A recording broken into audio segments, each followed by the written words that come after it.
नमस्कार दोस्तों, स्वागत है हमारे यूट्यूब चैनल में।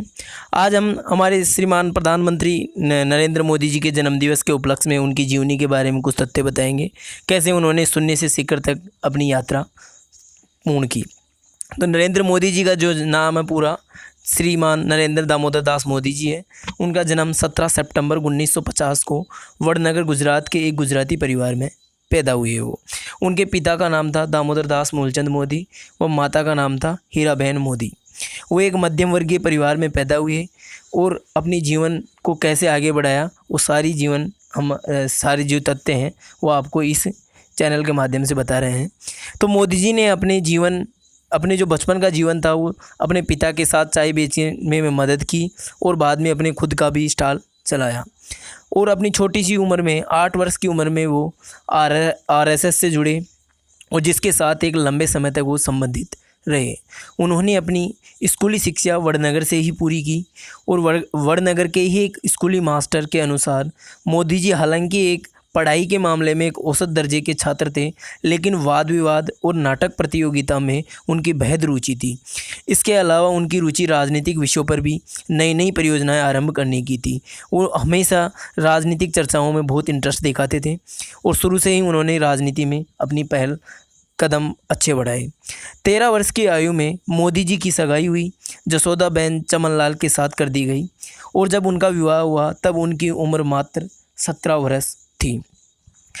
एक जो हमारा जानकारी के अनुसार था, एक फाइनेंशियल एक्सप्रेस की एक खबर के अनुसार पति पत्नी ने कुछ वर्ष तक साथ रहकर बिताए, परंतु कुछ समय बाद वे दोनों एक दूसरे के लिए अजनबी हो गए, क्योंकि मोदी जी ने उनसे कुछ ऐसी ही इच्छा की थी अपनी पत्नी से, जबकि मोदी जी के जीवन लेखक ऐसा नहीं मानते।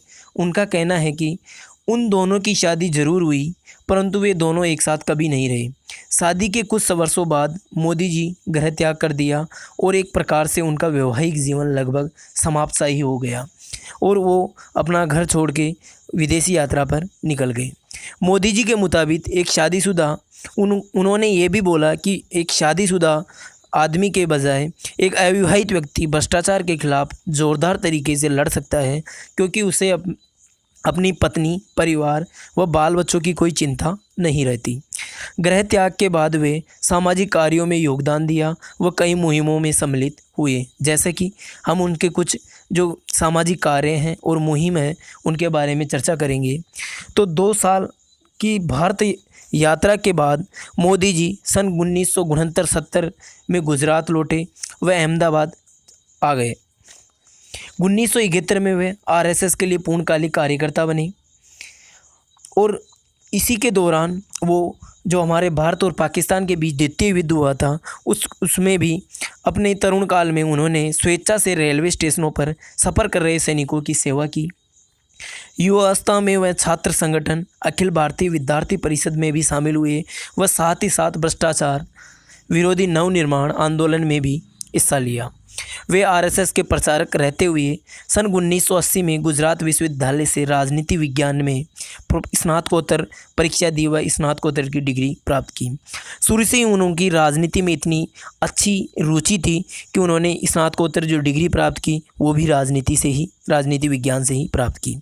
सन 1985 में वह बीजेपी से जुड़े और वह 2001 तक पार्टी पदानुक्रम के भीतर कई पदों पर कार्य किया, जहां से वो धीरे धीरे भाजपा में सचिव पद तक पहुंच गए।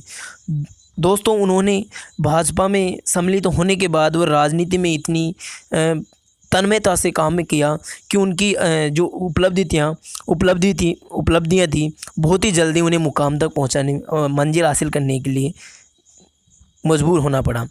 गुजरात के मुख्यमंत्री के रूप में जैसे ही उन्होंने भाजपा सचिव के पद तक पहुंचे 2001 में, वहां से उनका गुजरात के मुख्यमंत्री पद के रूप में भागीदारी स्टार्ट हो जाती है। वहीं से उनकी सक्रिय राजनीति स्टार्ट हो जाती है। तो मोदी जी ने शुरुआती जीवन से ही राजनीतिक सक्रियता दिखाई। वो भारतीय जनता पार्टी का जनाधार मजबूत करने में प्रमुख भूमिका निभाई।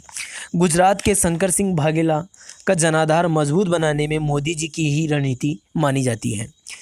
गुजरात भूकंप 2001 में गुजरात भूकंप आया था, भुज में जो भूकंप आया था के बाद गुजरात की जो तत्कालिक सीएम थे केशुभाई पटेल के असफल स्वास्थ्य व खराब सार्वजनिक छवि के कारण मोदी जी ने 2001 में गुजरात के सीएम पद के लिए नियुक्त किया गया। क्योंकि उस टाइम जब 2000 गुजरात भूकंप आया था, उस टाइम जो वहाँ के जो तत्कालीन सीएम थे केशुभाई पटेल, वो एक बीमार हो गए और उनकी बीमारी को देखते हुए जो गुजरात की जो सत्ता थी वो मोदी जी को दी गई और मोदी जी ने वो जो सत्ता थी वो बखूबी निभाई। 3 अक्टूबर 2001 को वे केशुभाई पटेल की जगह गुजरात के सीएम बने। इसके साथ ही वह उन पर दिसंबर 2002 में होने वाले गुजरात चुनावों का भी जिम्मेदारी सौंप दी गई। और दिसंबर 2002 में जो गुजरात चुनाव होने वाले थे उन्होंने एक अच्छा प्रयत्न किया और बखूबी निभाया। इस प्रकार मोदी जी ने अपना पहला कार्यकाल 7 अक्टूबर 2001 से शुरू किया। इसके बाद मोदी जी ने राजकोट विधानसभा से चुनाव लड़ा, जिसमें कांग्रेस पार्टी के अश्विन मेहता को 14,728 मतों से शिरक दी। 14,728 वोटों से जीतने के बाद में वो दोबारा सीएम बने गुजरात के। गुजरात सीएम पद पर रहते हुए उनके द्वारा जो विकास योजनाएं प्रारंभ की गई उनका कुछ संक्षिप्त विवरण इस प्रकार से है। इससे पहले हम एक वीडियो दिखाएंगे।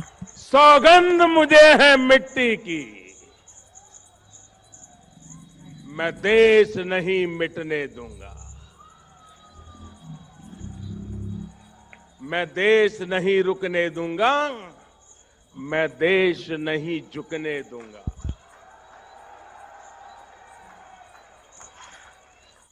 तो कुछ योजनाओं के बारे में मैं आपसे चर्चा कर रहा था।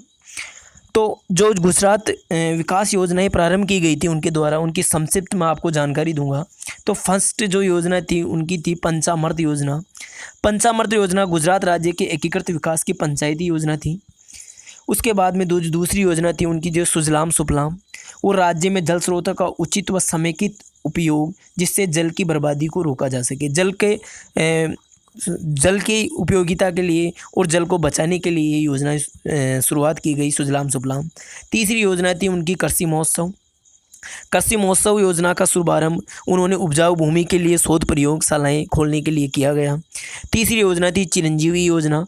नवजात जो शिशु की मृत्यु दर में जो बार बार बढ़ोतरी आ रही थी उसको कम करने के लिए चिरंजीवी योजना का शुभारंभ किया गया।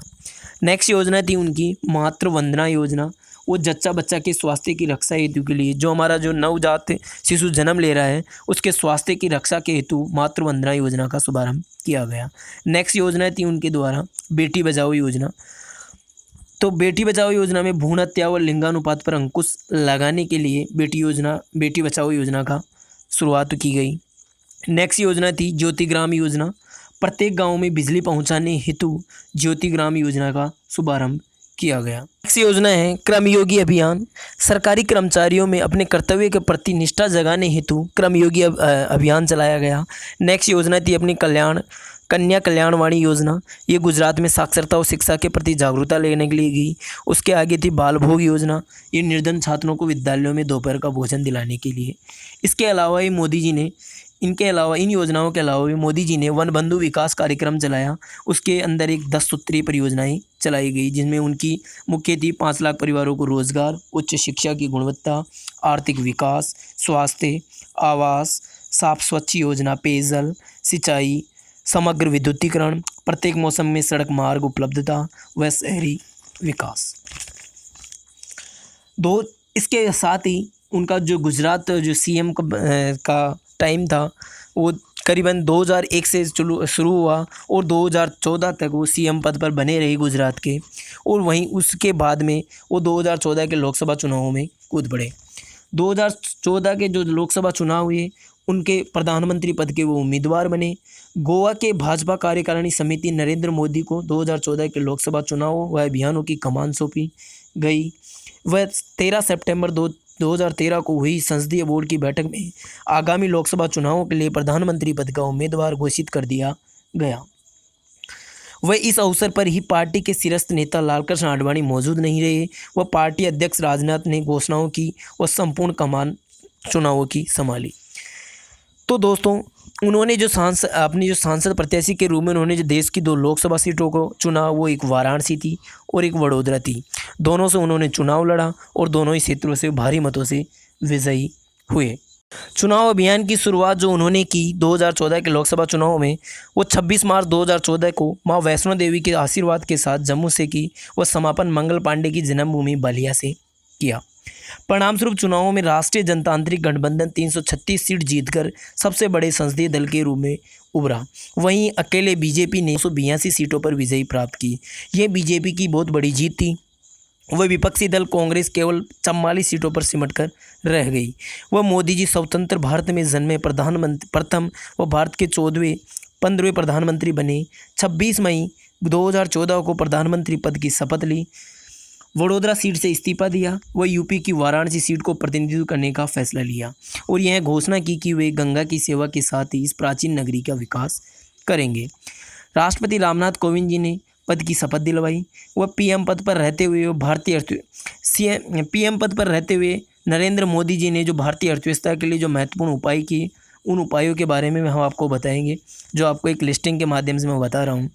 फर्स्ट जो लिस्टिंग में है, भ्रष्टाचार से संबंधित विशेष जांच दल की स्थापना की, जिसे एसआईटी बोलते हैं।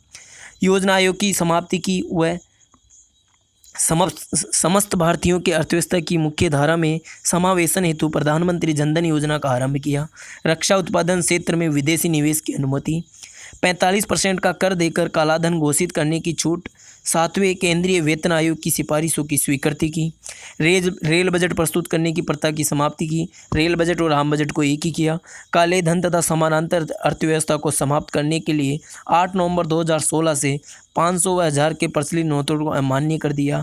जीएसटी वस्तु और सेवा कर की शुरुआत की। नरेंद्र मोदी जी द्वारा प्राप्त सम्मान व पुरस्कार।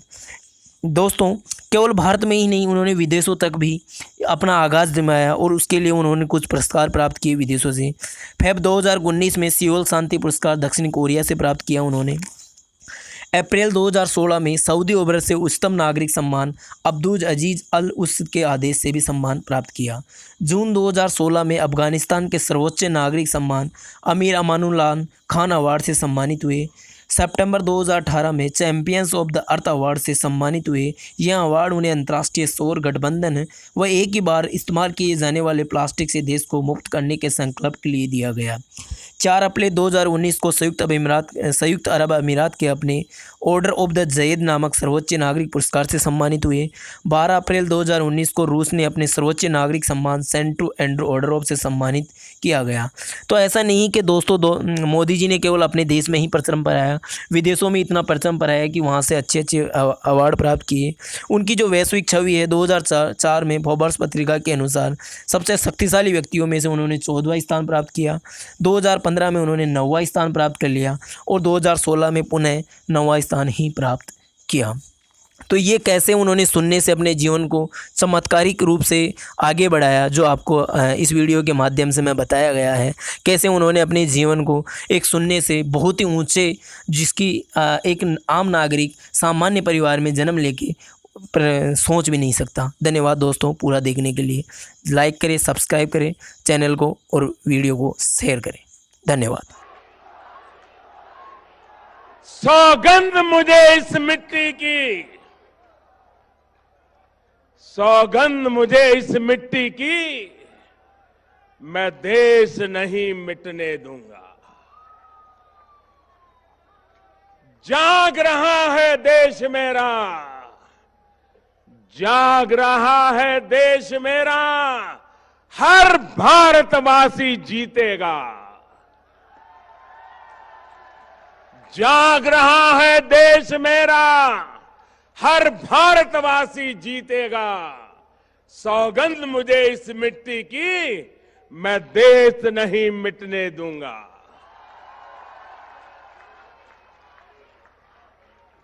हमें देशवासियों, हमें फिर से दोहराना है और खुद को याद दिलाना है। हमें फिर से दोहराना है और खुद को याद दिलाना है।